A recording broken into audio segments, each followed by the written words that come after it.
¿Qué tal, muchachos? Excelente tarde. Vamos a reanudar nuestra cápsula de hoy. Vamos a iniciarla. Seguimos con nuestros temas de teoría de la ley penal. Estamos hablando de la teoría del delito en este momento.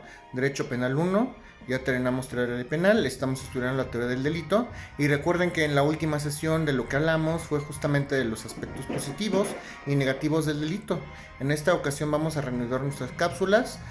No sin antes referirles que hasta el momento no he tenido ninguna duda o inquietud. Quiero pensar que todas las cápsulas las están viendo, las han estado aterrizando y todas son de su perfecta comprensión. Hasta el momento yo no he tenido ninguna inquietud respecto a ustedes. Quiero pensar entonces que todo está muy claro, ¿ok? Damos los temas por vistos, entonces todos aquellos que hemos aterrizado en las últimas cápsulas. Y bueno, sin más preámbulo, entremos al tema de hoy. Vamos a entrar entonces al estudio propiamente de los elementos activos y negativos del delito. Ya los mencionamos. Después de este tema quiero comentarles que agotaremos lo que es la parte de la teoría del delito y ya nada más entraremos al estudio de las penas y las medidas de seguridad, y con eso terminaremos esta parte que es propiamente un repaso de Derecho Penal 1 para entrar propiamente a la materia que nos atañe, ¿ok? Sin más preámbulo entonces, analizaremos y entremos al análisis de los elementos del delito, ¿ok? Entonces empezamos por los elementos activos del delito y vamos a hablar entonces de la tipicidad en primera instancia. ¿Qué es la tipicidad? Recuerden que la tipicidad es el aspecto positivo y el aspecto negativo es la ausencia de tipo penal o ausencia de tipicidad. Tenemos que hablar necesariamente del artículo 14 constitucional que refiere al principio de legalidad. Este principio de legalidad ya es conocido por todos nosotros. Recuerden ustedes que se puede aterrizar desde dos puntos de vista: desde el punto de vista de los particulares y desde el punto de vista de las autoridades. Recuerden que para los particulares, o sea nosotros, opera de la siguiente manera: todo aquello que no está expresamente prohibido lo podemos hacer, ¿ok? Todas aquellas cuestiones o actos que no prohíbe expresamente la norma, la podemos hacer expresamente los particulares. Y para las autoridades funciona al revés: las autoridades solamente pueden llevar a cabo y realizar todos esos actos que les permite expresamente la ley, ¿ok? ¿Por qué menciono esto? Porque la tipicidad es justamente el tema que inflige en lo que se refiere a este principio de legalidad. Si para los particulares opera de la siguiente manera: nosotros los particulares, recuerdo el principio de legalidad, solamente podemos hacer o llevar a cabo aquellos actos que expresamente nos permita llevar que más bien para las autoridades solamente pueden llevar a cabo aquellos actos que expresamente les permita la norma, y los particulares podemos hacer todas las cuestiones o todos los actos siempre y cuando no los prohíba la ley. O sea, nosotros como particulares, resumiendo, podemos llevar a cabo cualquier tipo de acto, podemos hacer lo que queramos, siempre y cuando no hay una norma expresa que prohíba algunas conductas. Y ya la hay. ¿Cuáles son esas normas que prohíben ciertas conductas? Se llaman, lo que nosotros conocemos vulgarmente como delitos, se llaman tipos penales. Los tipos penales son justamente esas conductas que describe la ley, que nosotros como ciudadanos no podemos llevar a cabo. ¿Por qué? Pues porque producen necesariamente un desorden y perjudican propiamente a la sociedad. Entonces, ¿cómo vamos a definir necesariamente la tipicidad?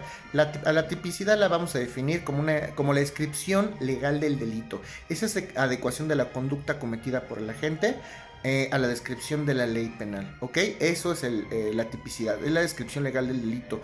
La ley describe propiamente la conducta.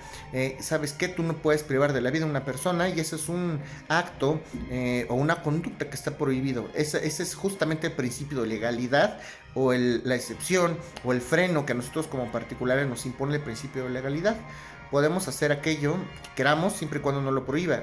¿Y cuáles son esas prohibiciones? Pues justamente los tipos penales, los delitos. Entonces, esa adecuación de la conducta por parte del delincuente o el reo a aquella conducta que esté descrita en la ley penal, eso es propiamente la tipicidad, muchachos. Entonces es la adecuación de la conducta humana sometida por el agente a la descripción de la ley penal. Así es, ¿ok? Hablaremos entonces del siguiente elemento, que es la antijuricidad. Y ustedes, como ya lo saben, la antijuricidad significa todo aquello que es contrario a la ley. Eso es la antijuricidad. Está aquello que vulnera o que va en contra de la ley, está en contra de la ley, ¿ok? Debo comentarles que hay tipos normales, tipos penales normales y tipos penales anormales. Los tipos penales normales son aquellos que describen la conducta por el simple hecho de referir un verbo, el famoso verbo rector, matar, agredir, ¿ok? Eso es un tipo normal, si es que fuera una conducta descrita en la ley penal, aunque la ley no regula el matar, la ley regula el homicidio, privar de la vida a otra persona. ¿Ok? Ahí es donde entran los tipos anormales. Son un cúmulo de verbos o un cúmulo de acciones que se tienen que interpretar de una manera específica en materia penal para que se pueda actualizar este tipo penal o esta conducta delictiva. ¿Ok? Entonces, resumiendo, hay tipos penales normales y hay tipos penales anormales. ¿Ok?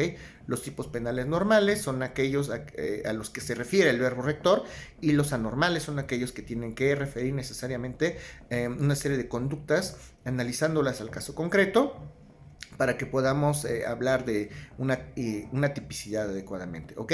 La antijuricidad debemos mencionar que no atiende jamás a factores psicológicos, ¿ok? La antijuricidad simple y sencillamente es una conducta que va en contra de la ley, independientemente del factor o de la razón por la cual hayamos cometido una violación formalmente a la ley, ¿ok? Sin embargo, el aspecto negativo, obviamente uno de los elementos del delito es que es una conducta antijurídica que vaya en contra de la ley, pero muchas veces la ley permite que, a pesar de que el ser humano o el gobernado cometa un acto que es ilegítimo, se le excluye de responsabilidad y hay causas de justificación. Si bien es cierto que yo cometí un acto que va en contra de la ley, hay una justificación para ello. Por eso el elemento negativo, en este caso de la antijuricidad, son las causas de justificación. A ver, si cometí sí, yo llevé a cabo un acto ilícito, pero hay una justificación para ello, hay una causa de ser. Y entonces hablamos propiamente de las excluyentes de la responsabilidad penal, ¿ok? Al hablar de las excluyentes de responsabilidad penal o causas de exclusión del delito, tenemos que referir en principio cuáles son los elementos negativos del delito para referir de manera concreta a qué nos vamos a aterrizar concretamente. Recuerden ustedes que los elementos negativos del delito son la ausencia de conducta, la atipicidad, las causas de justificación, la inculpabilidad, la inimputabilidad, que es una capacidad para obrar plenamente. Recuerden ustedes que hablando de inimputabilidad nos referimos a una capacidad para obrar plenamente, o incapacidad. El inimputable es aquel que no tiene capacidad en derecho penal, no tiene capacidad de ejercicio, porque de goce todos tenemos, todos los seres humanos, todos podemos ser titulares de derechos y obligaciones, pero solamente podemos ejercerlos si tenemos la mayoría de edad y no padecemos algún trastorno mental respecto de aquello a que se refiere el artículo 450 del Código Civil para el Distrito Federal. ¿Ok? Si una persona es incapaz, le falta incapacidad de ejercicio, ya no se le puede atribuir una imputabilidad, ya es inimputable, no se le puede atribuir la pena. Imputabilidad es la facultad o la capacidad para atribuir una pena a una persona, y la inimputabilidad significa que, a pesar de que una persona cometió un acto ilícito, yo no le puedo atribuir esa conducta por alguna situación derivada de alguna incapacidad mental propiamente, ¿ok? Entonces, es la capacidad o la incapacidad para... la imputabilidad es la capacidad para obrar plenamente cuando yo voy a cometer algún delito. Y hablamos ya propiamente de las causas de justificación, de la inculpabilidad y de la inimputabilidad cuando hablemos de los elementos negativos del delito. Y bueno, vamos a entrar plenamente a estas causas de justificación, que son aquellas que establece la ley y que justifican alguna conducta de naturaleza ilegítima, ¿ok? Entonces, causas de justificación. Vamos a referir siempre que existe una acción ya realizada por parte del agente, el delincuente o el reo ya comete una conducta sobre el hecho y no sobre el sujeto. ¿Qué quiere decir esto? La causa de justificación siempre va a recaer respecto del hecho acontecido y no sobre el sujeto, porque el sujeto definitivamente ya cometió un acto ilícito, pero la conducta o el hecho que cometió es lo que puede llegar a ser justificable. Si yo mato a una persona porque se mete a mi casa a robar, el sujeto finalmente sí cometió el acto ilícito, pero el hecho de haberlo matado a mi casa porque había un peligro inminente a mi persona o a mi familia, ese es el hecho que necesariamente se puede justificar, ¿ok? Hablamos de un tema o un principio de supralegalidad, que significa que iremos más allá de la ley. A pesar de que cometemos una conducta ilícita, iremos más allá del significado de la ley y el alcance será superior a aquella violación que hacemos respecto a la norma. Si bien es cierto que infringimos una norma, hay una justificación para ello y tenemos que ir más allá de la norma al hablar de la supralegalidad. Hay una ausencia de interés por parte del Estado para acusar a una persona porque hay una causa debidamente justificada. ¿Ok? Sin más preámbulo, esas causas de justificación son las siguientes. Número 1, la legítima defensa. Número 2, el cumplimiento de un deber. Número 3, el estado de necesidad. Número 4, el ejercicio de un derecho. Número 5, el consentimiento del titular del bien jurídico tutelado. Y esas son las 5. ¿Ok? Estudiemos entonces cada una de ellas. Hablemos de la legítima defensa. ¿Qué es la legítima defensa? Aquí debe de haber muchas dudas. Si yo fuera ustedes, me plantearía muchas dudas en los canales porque hay muchos supuestos que pudieran incidir o no en la legítima defensa. Y este es un tema muy importante porque la línea es invisible entre la comisión del delito y llevar a cabo una legítima defensa o no. La defensa la vamos a definir como la repelión o repeler una acción real para proteger un bien jurídico tutelado, ¿ok? Eso es la legítima defensa. Voy a repeler una agresión real para proteger un bien jurídico tutelado. ¿Cuál es el bien jurídico tutelado que estoy protegiendo? Pues en este caso puede ser mi seguridad, mi vida, la de mi familia, la de mi esposa, la de mis papás, la de mis hermanos, etcétera, ¿no? O las propiedades que están en mi casa, mi propiedad privada, etcétera. Entonces, si una persona pretende ejercer una acción real en contra de mis derechos, lo que yo voy a hacer en ese momento es repeler. Pero una cosa es repeler una acción real y otra cosa es exagerar. Repeler significa propiamente repudiar, ¿ok? Repudiar y lo voy a evitar. Pero una persona que repudia y además agrede, a eso se le llama exceso de legítima defensa. Ya lo hablábamos en las clases. Si una persona se mete a tu casa a robar con un arma de fuego, tú puedes llevar a cabo una acción. A lo mejor le puedes dar, si tienes permiso para portar armas, a lo mejor le puedes dar un balazo. O a lo mejor tienes un cuchillo en la mano y solamente te defiendes y a lo mejor el señor se corta. Pero una cosa es eso, a que lo agarres a 15 puñaladas en tu casa, le cometas 15 puñaladas, eso se le llama exceso de legítima defensa y ya no es una causa de justificación. Espero que eso esté entendido por todos ustedes, ¿ok? Hablemos entonces del estado de necesidad. Cuando hablamos del estado de necesidad, siempre vamos a referir un peligro actual o inmediato para los bienes jurídicamente protegidos, ¿ok? Por ejemplo, hay dos ejemplos, vamos a hablar del robo de famélico o del aborto terapéutico que también opera en derecho canónico. El robo de famélico, ¿ok? Estado de necesidad. Imagínense que yo muero de hambre y no voy a cometer un delito porque o me meto a una tienda para robarme un pedazo de carne, no porque quiera hacerlo en realidad, sino porque si no me voy a morir. Yo necesito comer para morirme. O en el caso del aborto terapéutico, podrá haber casos en el cual una mujer tendrá que abortar aún en contra de su voluntad para salvar su vida. Ese es un estado de necesidad propiamente tutelado. Espero que lo entiendan de esa manera. Esos son los dos ejemplos que vamos a aterrizar en este momento. Vamos a hablar del cumplimiento de un deber. Yo puedo llegar a cometer ciertas conductas, pero en cumplimiento de un deber vamos a hablar de las lesiones y el homicidio en el caso de los policías. Si un policía puede infligir algún tipo de lesión o mata a algún delincuente en aras de proteger a la sociedad, esa es una causa de justificación porque está haciendo su trabajo, porque nos está protegiendo a todos como sociedad, ¿ok? En el caso de los deportes, si una persona en el fútbol se barre y a lo mejor no intencionalmente lastima a otra persona, lastima a otro futbolista en el tobillo, bueno, en ese sentido es una causa de justificación, vamos a entenderlo de esta manera porque estaba practicando el deporte, no lo hizo con la intención, entre comillas, de agredir a esta persona. Otro ejemplo que tenemos es la corrección de los niños que tienen a cargo sus tutores. Si yo tengo un hijo o tengo un pupilo y necesito corregirlo porque el niño a lo mejor la mamá nota que el niño tiene alguna conducta negativa, sacó malas calificaciones o le faltó el respeto a algún mayor, a lo mejor le da unas nalgadas, no con la intención de lastimarlo, sino de corregirlo. ¿Ok? Se infringe un daño, pero con la intención de corregirlo, ¿ok? Eso es en el caso de la tutela. Y otro caso es el caso de las lesiones médico-quirúrgicas. ¿Qué pasa si un doctor en ejercicio de su profesión está operando y con el bisturí hace una incisión en todo el estómago para extraer un tumor? Pues bueno, naturalmente tiene que hacerlo para salvar la vida de una persona. Entonces es importante que entendamos que que esto es una causa de justificación, ¿ok? Hablamos entonces de la salud mental de las personas, de la capacidad de entender y querer, y siempre que haya consentimiento del interesado, también podemos hablar de esta figura, ¿ok?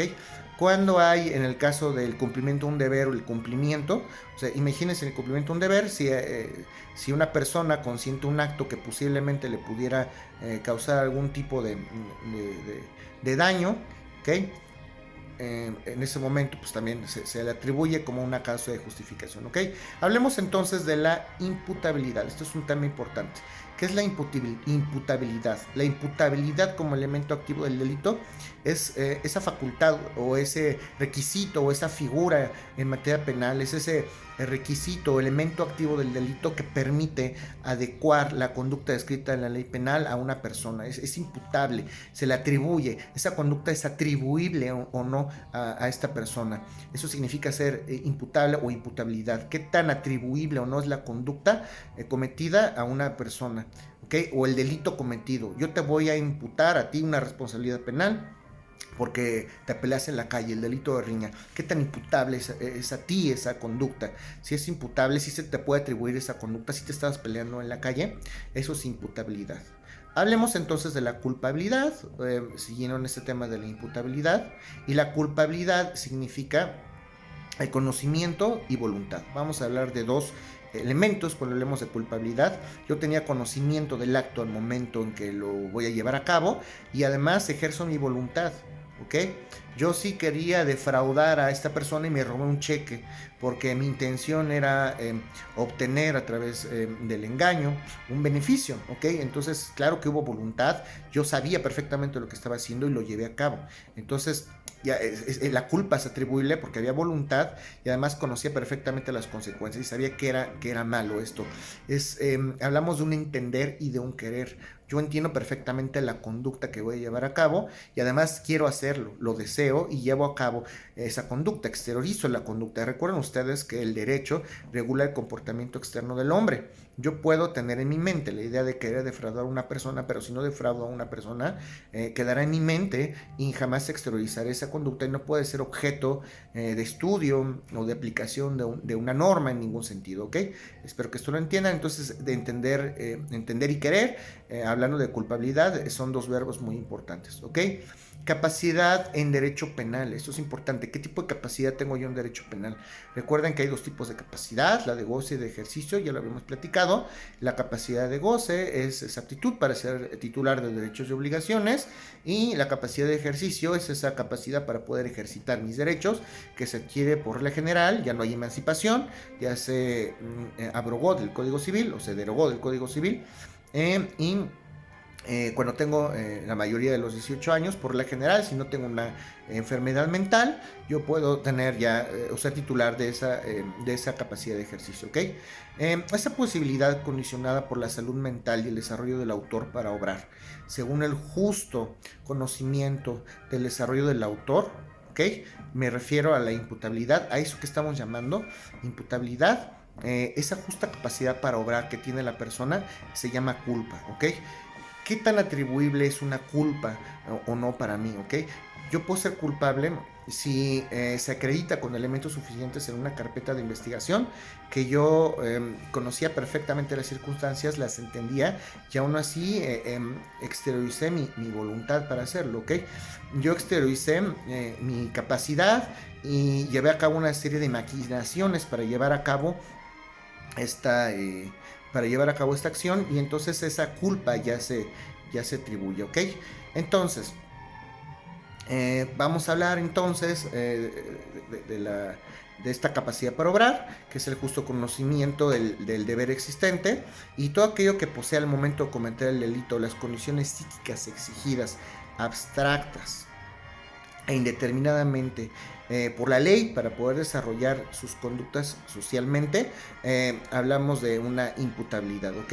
Entonces, una persona que tiene esa serie de capacidades psíquicas que exige la ley, que además son abstractas, que no podemos materializar, que no podemos tocar y que son indeterminadas. No sabemos exactamente cuáles son esas características, solamente sabemos que con el juzgador o la persona encargada de integrar una carpeta de investigación y todos aquellos elementos de prueba, que en este caso sería la fiscalía, reúnen esa serie de requisitos psíquicos o materiales abstractos que no se pueden tocar. Si reúnen esa serie de requisitos, pues yo ya le puedo atribuir a una persona culpa. Entonces hablamos de culpabilidad, ¿ok? ¿Qué tan culpable no puedo ser yo por cometer un delito? Si hay querer, si hay entendimiento y si hay voluntad, definitivamente la culpa es atribuible, ¿ok?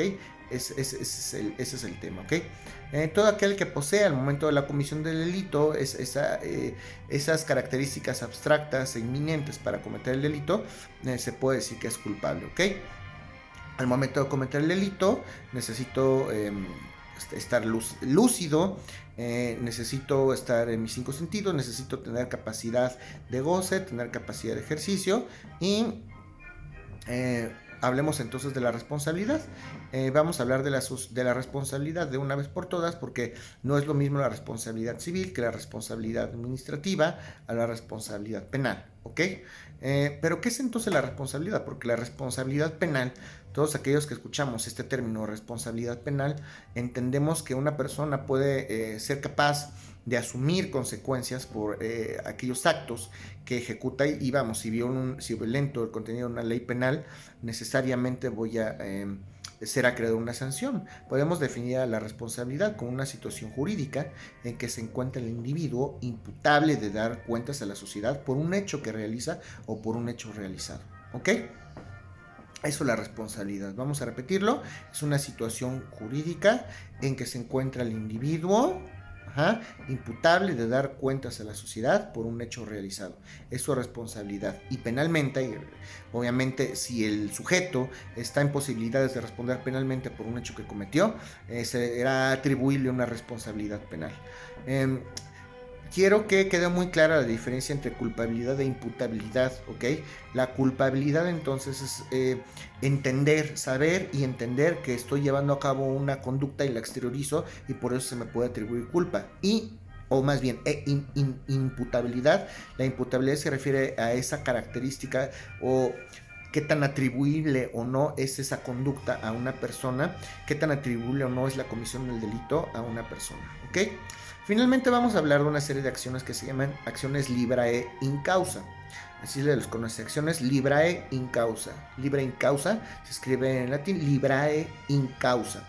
¿Cuáles son las acciones librae in causa? Cuando yo voy a cometer algún delito, pero antes de cometer el delito llevo a cabo una acción tendiente para darme valor o alguna situación que me ponga en estado de inimputabilidad, o llevo a cabo alguna acción que pudiera ser alguna que pudiera propiciar o que pudiera desencadenar en que yo no tenga la capacidad de entendimiento en el momento de cometer el delito, hablamos de acciones librae in causa, ¿ok?